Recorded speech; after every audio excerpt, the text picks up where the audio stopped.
Let me give you the context. Time has gone, but now let me give you the context.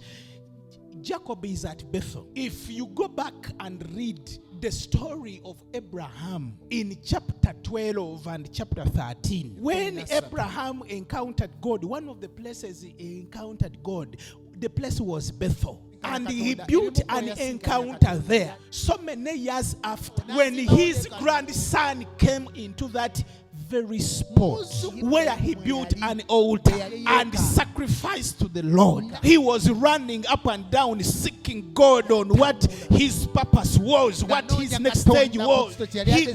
He got a stone and laid on it as a pillow, and while he was deep into asleep, he encountered God. And when he encountered God, now I'm coming to the stone. He says, and this stone, again, I will not give you the metaphor of a stone and the magic of a stone, but I know you pray that Jesus is your cornerstone. I know you pray that all the time. You pray that he's the rock of ages. You pray that all the time. I don't know whether you mean it, whether you understand what you pray for, but the scripture says, and this stone which I have set up for a pillar.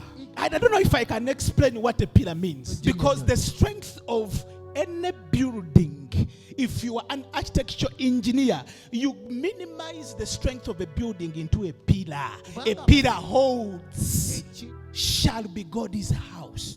And of all you give me, I will give a full tenth to you. Jacob was not giving under the law. This was pre-Mosaic law. The priesthood in that era was called the patriarchal priesthood, where a father was the head, was the priest, was the person whom God used to govern or to give spiritual covering unto a family. So tithing was before the law. I am tithing because it is a generational principle. It was not a specific principle to the children of Israel, because God gives about 313 laws, but only 10 laws were able to get into the Ark of the Covenant. The rest of the laws were put aside of the Ark of the Covenant. The 303 laws, they didn't go inside but besides the Ark of the Covenant. I want to give you the significance of that. Even though tithing was not allowed in the New Testament, I would still tithe, because there is an open blessing when you do that up to now. I can't abandon a principle that is working.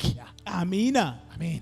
And he doesn't begin with Abraham. Abraham gives because he received the revelation. Where do you think Abraham got that revelation that I should tithe to this priest that I have made?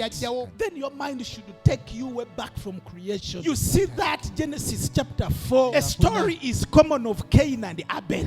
They went to give offering unto the altar of God. What type of offering did they give? You can trace that in Genesis chapter 8. Immediately when Noah encounters God after the floods, God has delivered him. The first thing he did is what? So we won't go into all that. I mean, I am not here to seduce you and entice you how to give.